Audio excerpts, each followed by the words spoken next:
Well, hello, friends and nonprofit leaders. It's me, Laura Zelke, your host for the Your Nonprofit Life podcast. Today, we're wrapping up a series of 4 interviews which have informed us about a variety of hot-button issues, including the humanitarian crisis at the southern border, the shrinking resources available to refugees who are invited to resettle here in America, and the fight against voter suppression in California and across the nation. Now, today we're switching gears because October is Domestic Violence Awareness Month, and I'm honored to introduce you to Alana C. Brown, founder and executive director of Safe Sisters Circle, an organization she founded in a historically Black community serving wards 7 and 8 of the Washington, D.C. metro area. Today, we're going to learn what's being done to bring healing and hope to some of the most marginalized and oppressed people in our society. Black women, and other women of color. Now listen, Alana knew from a young age she wanted to make a positive impact in her local community. She left the DC area to attend college in New York and then returned and graduated from Georgetown with her law degree. Yes, you heard me right. She got her law degree at Georgetown. Then back to New York where she served as a prosecuting attorney in Manhattan. You'd think that's it, right? But no. Alana's dream to help women back home never dissipated. It only grew stronger, and she eventually moved back to the area where she worked and volunteered. And it wasn't long before she realized a need for representation among those serving the survivors. And it even took less time for some people to tell her, "Don't do it. That work isn't needed here. You'll never make it." Well, tell that to an attorney sometime and see how that works out for you. Obviously, Alana didn't listen. She founded Safe Sisters Circle, and she plans to grow and expand her service area. She talks fast, so buckle up. And if you need to hit rewind, it's okay. You can do that. And I want you to meet this amazing African-American woman who's making a huge difference in the lives of women in wards 7 and 8 in our nation's capital. Hey, have you ever wished you could hear some good news for a change? Well, I might have just what you've been hoping for. Welcome to Your Nonprofit Life, where we remove our rose-colored glasses and explore what leaders are actually doing to move their nonprofits from messy to thriving without burning out in the process.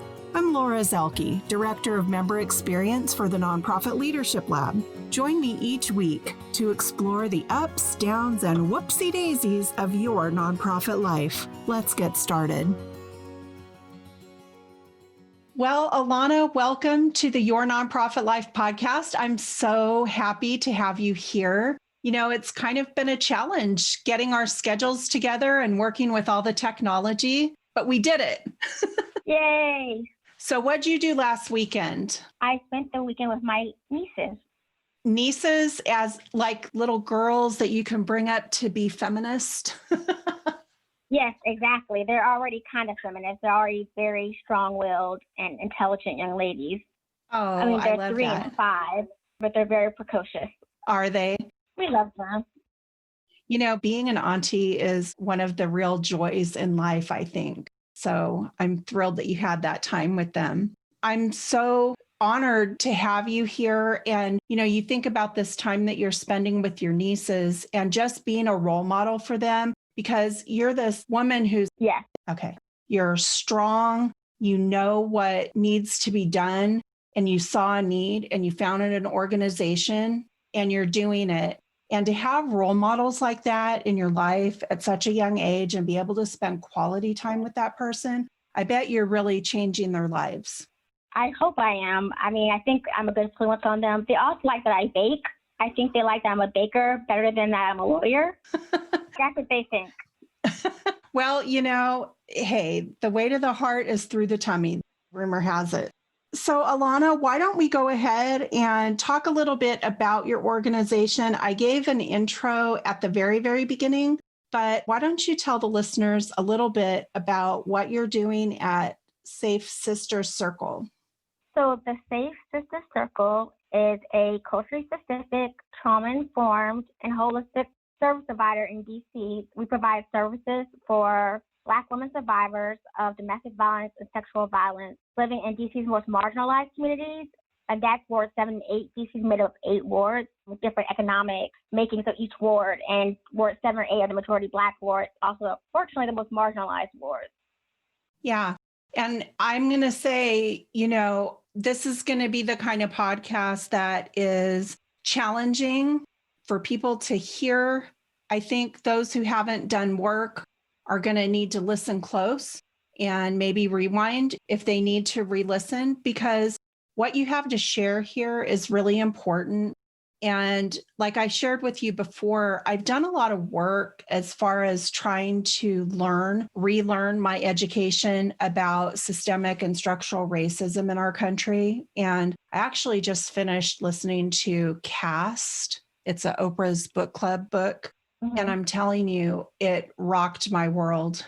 I think it's probably the most troubling book I've read so far, that and Stamped from the Beginning.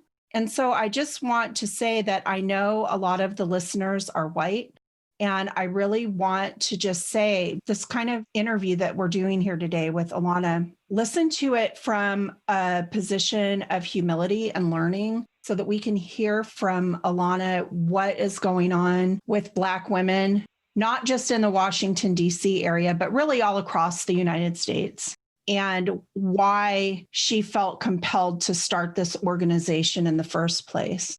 So, do you only serve Black women at your organization?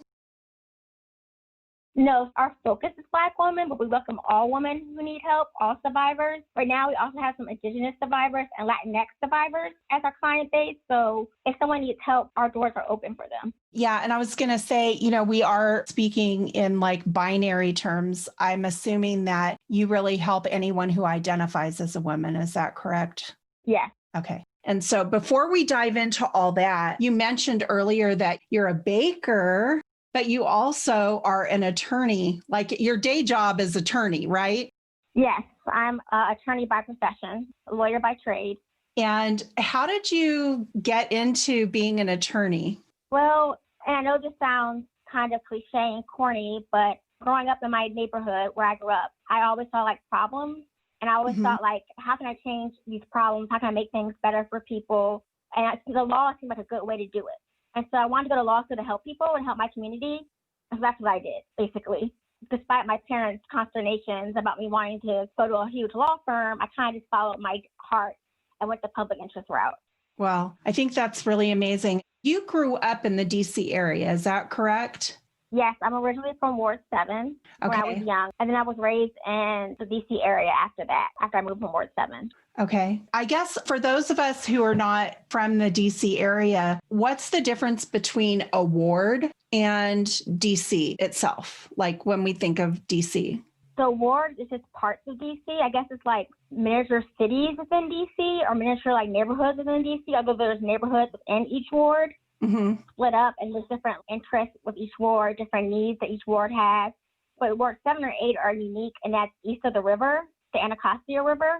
So it's like physically separate from the rest of DC. You have to take a bridge to get there. So it's like socially and culturally different, but it's also physically separate from the rest of DC. Okay, so would this, like if DC were a state, would the wards be like counties, do you think? Yes, that's a good analogy. Okay. And so what you're saying is 7 and 8, they're not only geographically separated by a river, but 7 and 8 are also culturally separated from the rest of DC. Is that what you're saying? Yeah. So that's really interesting. And so you started there, and then where did you study law? And did you practice there? I studied law at Georgetown University Law Center in DC, but I moved back to New York and practiced law as an assistant district attorney in New York County in Manhattan. So I started my career as a prosecutor in New York. Wow. So you grew up in DC. So you started in DC, but you actually were cutting your teeth as a prosecutor in Manhattan? Or as they say up north, Manhattan? Yes, up in New York.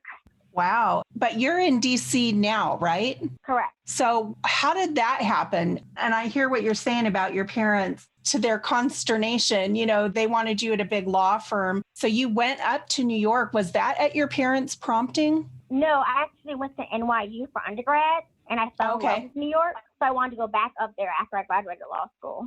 Ah, I see. See, I'm not a lawyer, and I don't really know the path, the educational path. So you went to college up there. So you were doing a lot of back and forth at that Between New York time. and DC. Yeah. And then being in New York and being an attorney there, what was it that actually brought you back to DC? Like, why would you leave Manhattan and everything up in New York, the career that you had built there, to go back to DC? Well, when I started there's a 3-year commitment.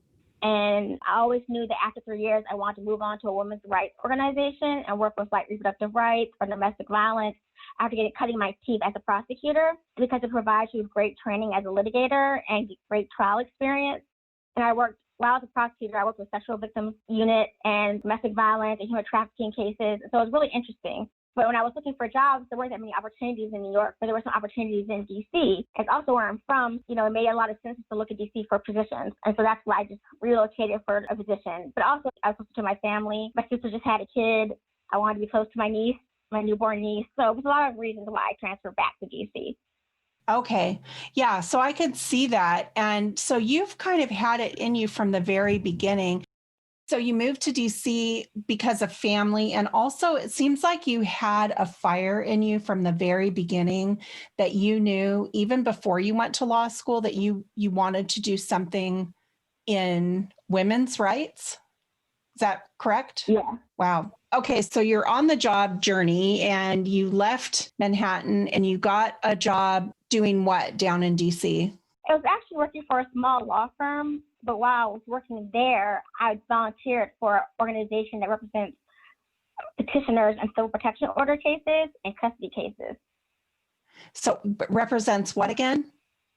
Petitioners, people applying for civil protection orders, and people in custody cases, women in custody cases. Okay. And so is this related in any way to how you ended up deciding to found your organization?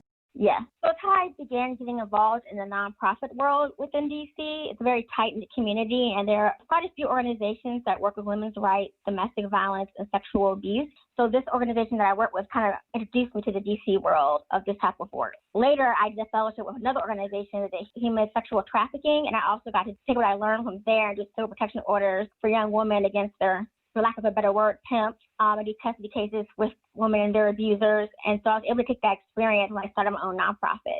But it also gave me a chance to see how other nonprofits in the DC area worked. And that's when I started seeing the disconnect between like the clients, the survivors, and the people providing services. But during my experiences during this fellowship and when I was volunteering.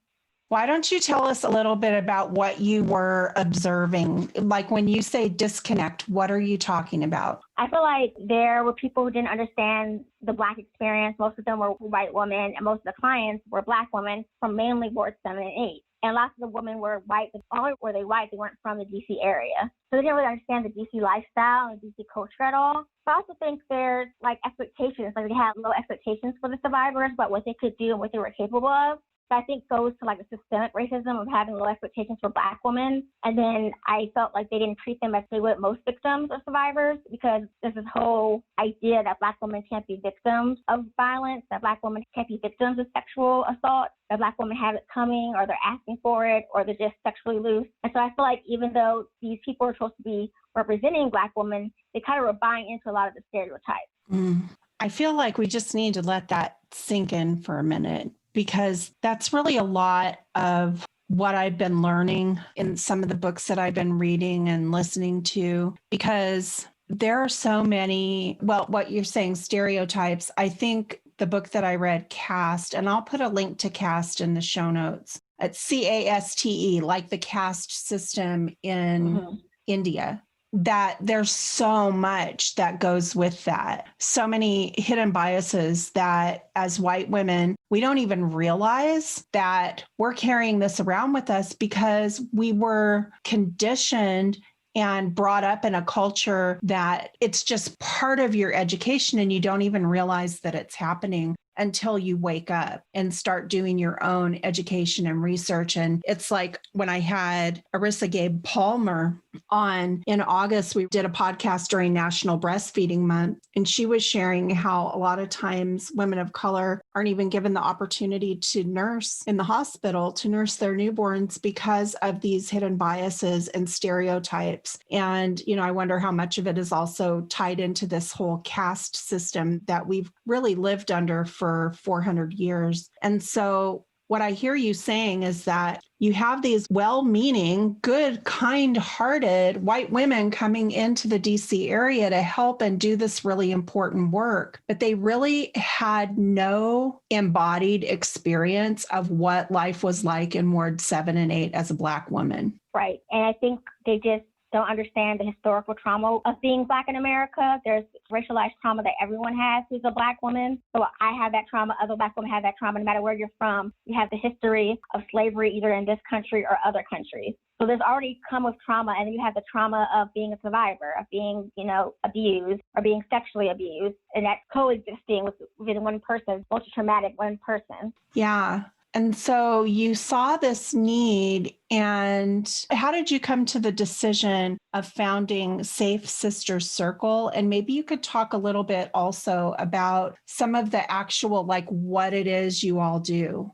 Okay. Well, I wanted to start an organization that kind of acknowledged the intersectionalities that Black women face as survivors. And I knew that I wanted to do it in the DC area. And I'm originally from Ward 7, so I knew I wanted to focus on Ward 7 and 8 because that's where I thought there was the most need. And I think 40% of domestic violence calls to DC Coalition Against Domestic Violence come from Ward 7 or 8. The highest rates of violence, domestic and sexual abuse come from Ward 7 and 8. So it's the area that needed the most need.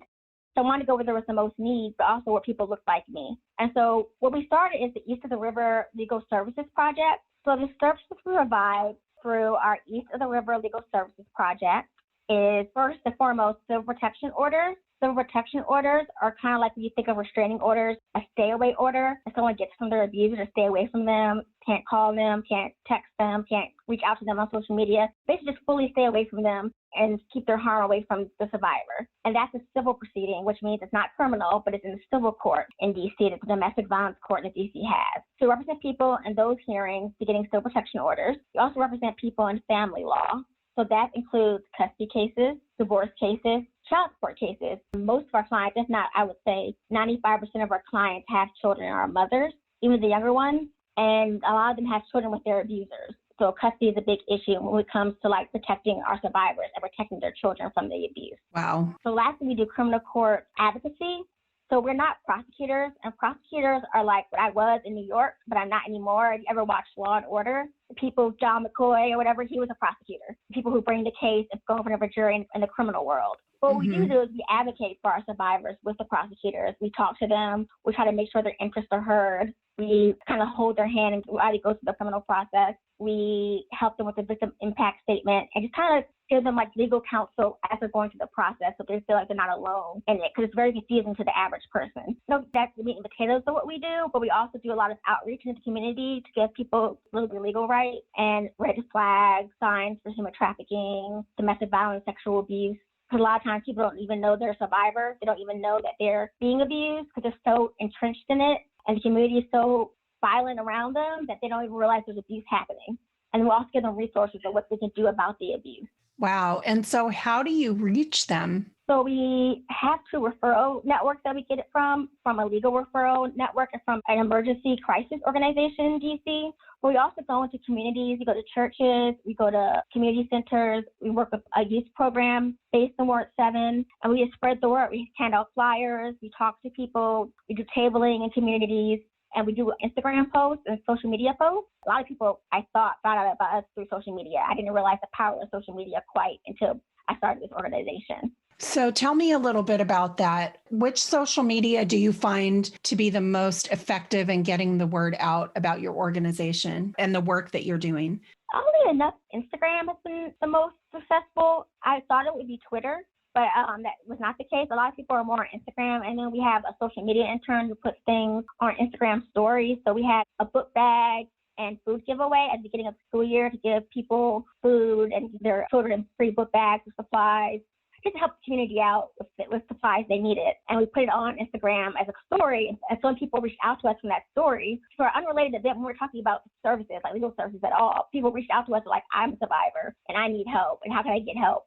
Sending us messages through Instagram and stuff like that. So I was like, oh, okay. This is what the young people are doing. Well, it is. That's true. I was going to ask if you guys are on TikTok. We are not on TikTok. We are not that cool. Not yet. Not yet. Not yet. You have a social media intern, so that's good. I actually find Instagram to be very educational and informative. It is interesting. I think people feel safe. For some reason, they feel more safe engaging on Instagram than they do like on Facebook or Twitter. Twitter can be a dumpster fire from time to time.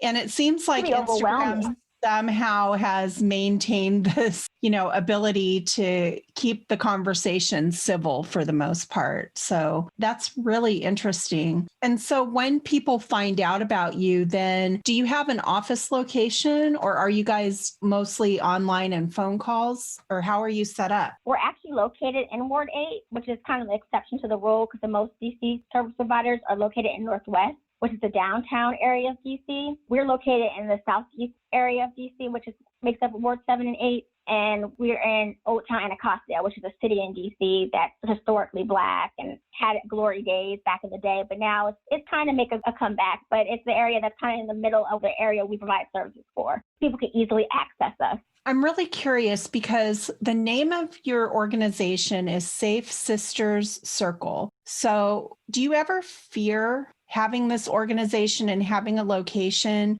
that the abusers are going to come down and harass you at your location? Well, we have security at the location. That's one. So do we fear for stalkers and like different things like that? There is that fear. I think that could be in any place. They could follow you to Southeast. They could follow you to Northwest. If they're following you, they'll follow you anywhere. But I don't really have that fear. We haven't had that situation before. Also, we have a Lyft grant, so we can get people to go from their house directly to us. And so there's no time for anyone to follow them. Yeah. And we do that for a lot of our clients who live in the community, and it's a 5-minute ride from their house to where our office is. And then we send them back through Lyft back to their house. But we have security, and we haven't had any trouble thus far. I mean, there is always that fear, but that's regardless of where you're located. That fear is there, that abusers can come and find you. Well, and see, I'm catching myself right now even saying that, right? Because I'm immediately assuming that it would be worse there than somewhere else, which is ridiculous. So Alana, with your organization being located in the area that you're serving and you being representative, you said it's a historically Black town. Here you are, you're a Black woman. You founded this organization because of the gap that you saw. Do you feel like the community supports you? I feel like the community is very supportive. I think they're just happy to have an organization that's located in the community. And I think they just, a lot of times, I feel like marginalized people, depending on where you are in the country, but marginalized people in general kind of fall through the cracks. And I feel like we're trying to be there to catch people through the cracks and make sure people aren't falling through the cracks. And people are grateful for that. People are like, they really enjoy our presence and they enjoy having attorneys that look like them. A lot of times people will tell us like, it was so great having a sister as an attorney, or have someone who looks like me and can relate to where I'm coming from. Or it was so easy for me to get here and for me to find this place and just made my life easier. Different things like that. So the community's been very accepting of us. I think it's powerful and it's a testimony kind of like what we were talking about at the beginning of the podcast with your nieces and how you're such a role model to them. Really, you're a role model to all the women in your community because like you said, they see you, you look like them. And it's this refrain we've heard a lot of lately is you can't be it if you can't see it. Right. We think it's an inspiration to the women that we work with and that representation matters.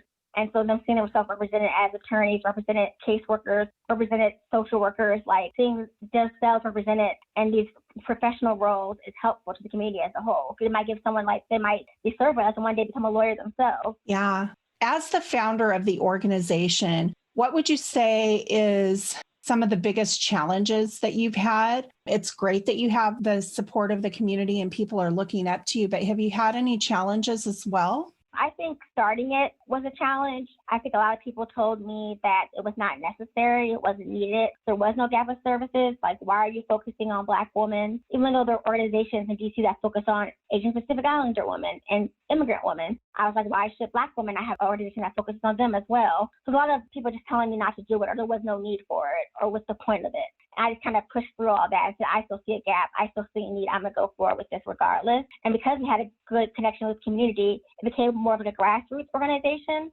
rather than like a higher level nonprofit. We started from the ground up, and we like talked to survivors and reached out to them, seeing what they wanted and their attorneys and what they wanted in policy, and worked our way up. And then we started getting funding maybe like a year later. But beforehand, we just got like fundraisers and community support. That's how we got started. And so how long have you been in operation since you started it? For 2 years. Wow. So you're really new.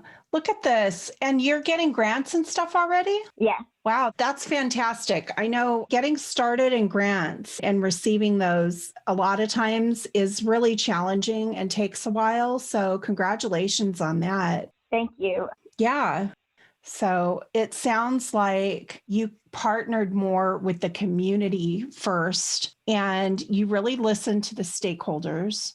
You know, a lot of times, and I think that was kind of what you were touching on at the very beginning of our conversation, and not just white. You know, I'm not trying to bash white people because I are one, but what I'm saying is that so many times we go in, maybe we see a need and we get into this white savior mode where we want to go in and basically prescribe how things need to be fixed. It's part of how we're raised, and it's part of our culture to just barge in and kind of tell everybody what to do. And instead of doing that, because there was plenty of that already being done, you went in as a member of the community, representative of the community. You have your embodied life experience that you've brought to the table to support these women. And it seems like you really went in and listened first, and then you partnered with them so that it would be representative of the community. Not just somebody coming in from outside and trying to fix it and tell everybody what to do with no point of reference, but from someone from the inside saying, look, I get it, and let's partner together. And so I think it's a powerful testament that even though you were being told you shouldn't do it and it was unnecessary, and why did you need to do it? You knew in your body why you needed to do it. Right. And I think even how we deal with clients is a little bit different because our cases are client-led. That means we give a lot of deference to what our clients thought, not what we think is necessarily best for them. We kind of feel like people know what's best for them themselves rather than us assigning what's best for them or making assumptions on what are the best decisions of their life. No one knows someone's life better than themselves. And we come at it through a trauma-informed lens, knowing that people, like I said, have different types of trauma already coming into the case. Even before they got abused, there was trauma there. So we understand that when we're trying to give out advice or when representing someone in court. Yeah. And so, I mean, it's a model that I could see growing out of your district. Do you know what's coming up for you guys? Are you planning on continuing to grow? And like right now, I know you said right now that your office is in Ward 8. Could you see having a second office in Ward 7 someday? Yes, I could see that. And maybe even expanding to Prince George's County, which is a suburb that I lived in when I was a little bit older, which is a majority Black suburb outside of DC that also has its problems that are very similar to Ward 7 or 8. So a lot of back and forth with the people of the community. Yeah. It's also on the same side of the river. So I think expanding a little to like Maryland and DC as a part of DC would be great. Yeah. And I can imagine that would be enticing to other Black women. Do you ever have men who come in and try and help with this stuff, or is it mostly just women? I've had men who've come in and said, you know, I want to learn more so I can teach my son stuff, or like I want to learn more so I can have a conversation with brothers to discuss these topics. So I think there are men who care, who get it, who want to protect Black women and protect the family, and they're doing things to do it. So it's not just women, it's mainly women. I think it's mainly women and gender-based violence work in general. But I think there are men out there who are doing some work as well. I think they have to be, because I think it can't just be us, the woman. It has to be both parties involved. Yeah, for sure. And so what all is up and coming for you over at the Safe Sisters Circle? What do you have going on this year or next year? So we are trying to expand to have support groups for survivors that are located in Ward 7 and 8. And we are also having what we call listening sessions coming this fall or winter, or whatever COVID releases us. or maybe we have to do it virtual, I'm not sure. So basically going to have the community gathering and listen to people, what they're looking for, what they want, how they feel about our services so far, how can we improve our services, kind of listen to the community, hence the listening session. So we're having that in the fall or winter. And then we're also expanding our services. Right now we represent women 18 and over. We're expanding our services to younger girls in DC and Ward 7A specifically because it came to our attention that there's a need for help with that general population in DC. So we're trying to do something called Black Girls Safe DC, which is an initiative to start representing young girls in civil protection order cases, representing girls in their custody cases, or representing them and giving them knowledge, information about how to be safe, what are safe relationships, what are healthy relationships, what does consent mean, things like that. So we're doing an initiative coming up next year to try to expand our services to younger people as well. And that sounds really good. And I want to put some links to that. Tell me the name of the girls organization or the girls program again. It's called Keep Girls Safe DC. We don't really have a link to that yet. Okay. Safe DC initiative. Okay. And what is the best way to get in touch with you and your organization, and also to donate to help kind of underwrite some of the costs that you all are incurring? So the best way to get in contact with us is very simple. We have an email address, info@safesistercircle.org. Or you can visit our website, www.safesistercircle.org, and there's a link where you can send a message to us. You also can call us at 202-596-5209, 202-596-5209 to directly reach us if you need some help. And the best way to donate to us is to go to the website, and we have a donation page on the website. Okay. You could text Safe Sisters to 44321, and it'll take you to our landing fundraising page. You could text to donate if you desire. That's awesome. So I'm going to put all of that on the show notes page. And so even if somebody's listening like on their phone, it'll have a link to that, and then they can link to text. And I'm really interested in knowing the progress of this. And so I hope you'll keep us updated. And when you get that Keep Black Girls Safe DC initiative set up, please let me know, and I'll add that to the show notes page because it's going to be around for a long time. And I just want to thank you for giving us your time today, Alana. We worked really hard to bring this podcast episode to you people today. Honestly, did we not? Yes, we did. Yes, we did. Dreamwork, though. We made it happen. We made it happen. And, it's like I was telling Alana before I hit record, if it were easy, everybody would do it. And so we are honored to bring you this information today. This was educational, not just learning about what's going on in DC, and also learning about the amazing work that your organization is doing. So I was kind of curious if you have white women coming in to help at all. At this moment, we don't, but again, we're not turning anyone away for help. We have someone applying who's a white woman for a fellowship with us through a third party. So she's, woke, as we say, and is down for the cause, and we love her to death. So if she gets the fellowship, she'll be working with us next year. Oh, that would be great. I guess for me, what I feel like, and I have so far to go, but my journey to trying to be woke is listening. Yes. It's listening and learning. Listening and learning, and not trying to explain everything away, and not getting defensive about when things are brought up that are really uncomfortable.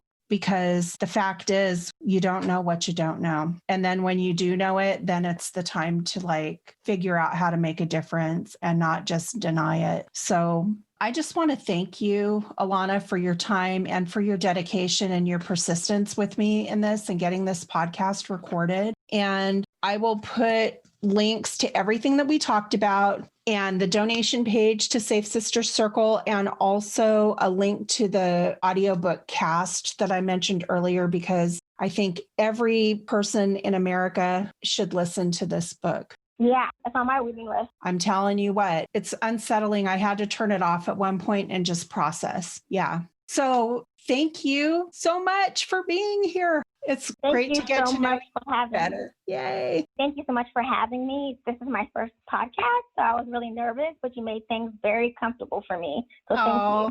Oh, well, it's my pleasure and my honor, and I will see you in the village. Yep.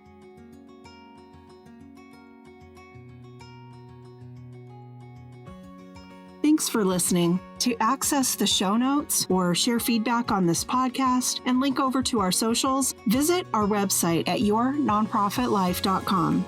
That's yournonprofitlife.com. And hey, if you've enjoyed listening to this podcast, you're going to love The Village. It's our exclusive online community where we take what we're learning in the Nonprofit Leadership Lab and apply it. We take it to the next level with live Q&As, boot camps, online book clubs, and legit support from experts committed to helping you extend your nonprofit life. By the way, since we're just getting started, it would mean the world to us if you'd subscribe to the podcast and leave a great review on iTunes. The reviews will help us get the podcast in front of more people as we try to take the whole sector from messy to thriving. See you next time.